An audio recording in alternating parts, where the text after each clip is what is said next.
ॐ श्री परमात्मने नमः। अथ द्वितीयोऽध्यायः सांख्ययोगः।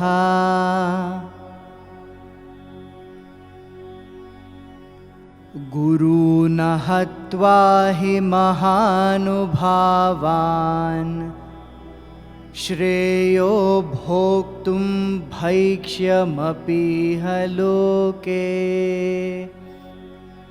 हत्वार्थकामांस्तु गुरूनिहैव भुञ्जीय भोगान् रुधिरप्रदिग्धान्।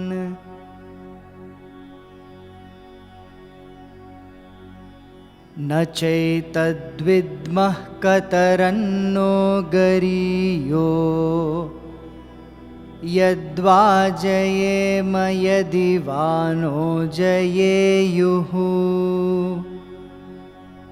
यानेव हत्वा न जिजीविषामः तेव स्थिताः प्रमुखे धार्तराष्ट्राः।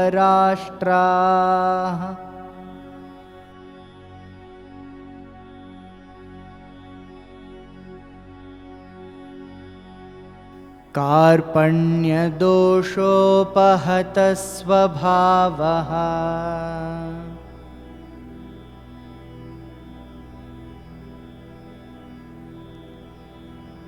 पृच्छामि त्वां धर्मसम्मूढचेताः।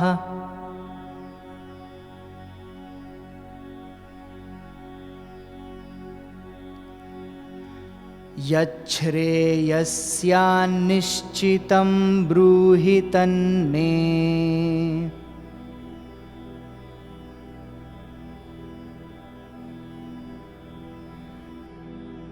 शिष्यस्तेऽहं शाधि मां त्वां प्रपन्नम्।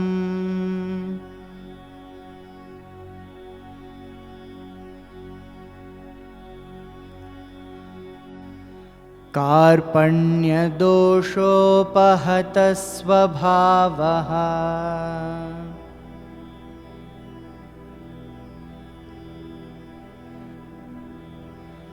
पृच्छामि त्वां धर्मसम्मूढचेताः।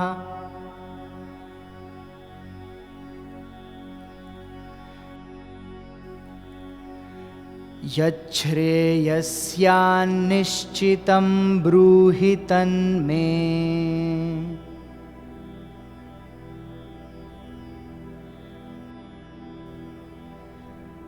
शिष्यस्तेऽहं शाधि मां त्वां प्रपन्नम्।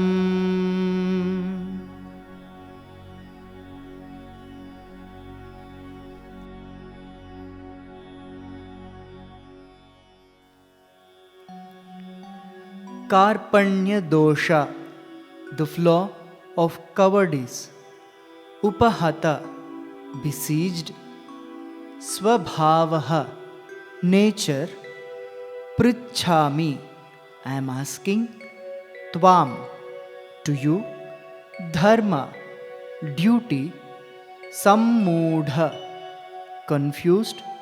Chetaha, in mind. Yat, what. Shreyah, best. Syat, maybe. Nishchitam, decisively. Bruhi, tell. Tat, that. May, to me. Shishyah, disciple. Te, your. Aham, I. Shadhi, please instruct. Mam, may. Tvam, unto you. Prapannam, surrendered.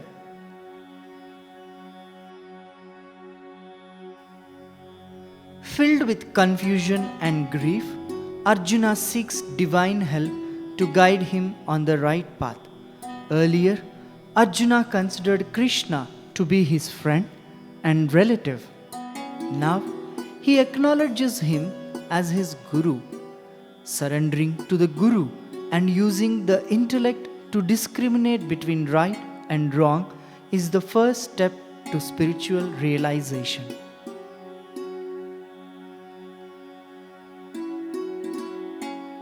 My mind is confused about what my duty and my natural disposition should be.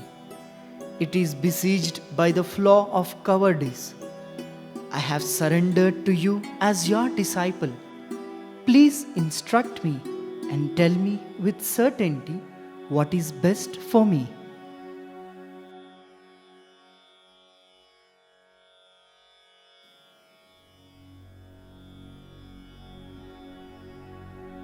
न हि प्रपश्यामि ममापनुद्याद्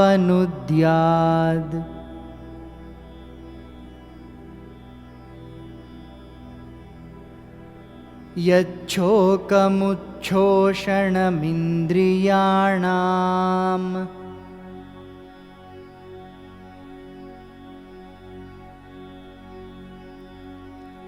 अवाप्य भूमावसपत्नमृद्धम्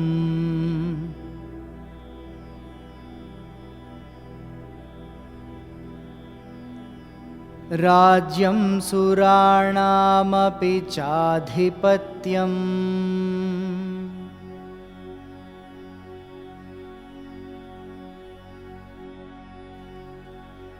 न हि प्रपश्यामि ममापनुद्याद्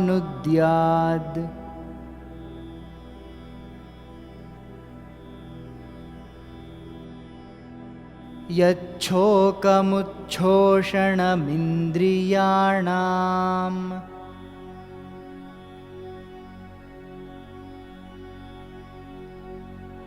अवाप्य भूमावसपत्नमृद्धम्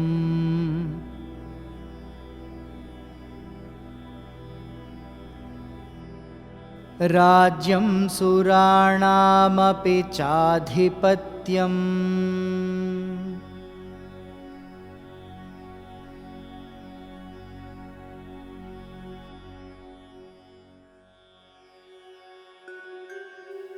न, do not, he, certainly, prapashyami, I see, mama, my, apanudyat, can drive away, yat, that which, shokam, sorrow, uchoshanam, is drying up, indriyanam, of the senses, avapya, achieving, bhumau, on the earth, asapatnam, unrivaled, riddham, flourishing, rajyam, kingdom, suranam, like the celestial gods, pramukhe, in the front, cha, also, adhipatyam, sovereignty.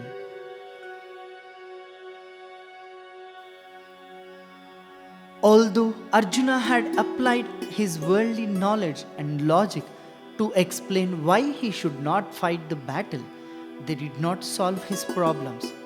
Finally, he realizes that surrendering at the feet of a spiritual master like Krishna is the only way to free himself from his state of grief and cowardliness.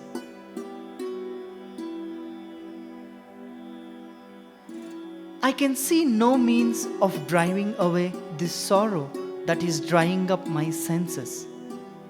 Even if I were to achieve an unrivaled, flourishing kingdom on the earth, or sovereignty like that of the celestial gods, I will be unable to dispel this anguish.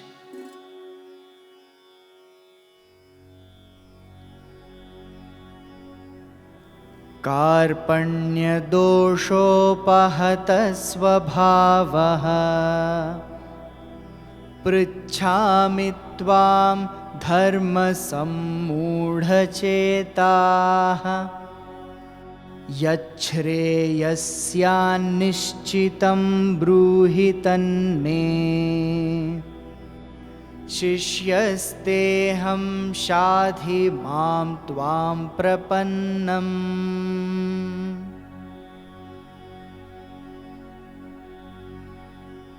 कार्पण्यदोषोपहतः स्वभावः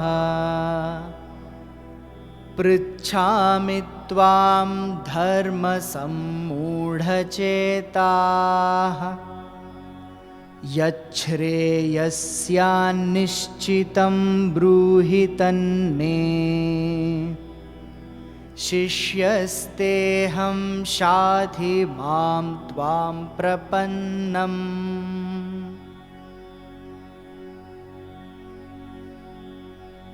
न हि प्रपश्यामि ममापनुद्याद् यच्छोकमुच्छोषणमिन्द्रियाणाम्। अवाप्य भूमावसपत्नमृद्धम् राज्यं सुराणामपि चाधिपत्यम्।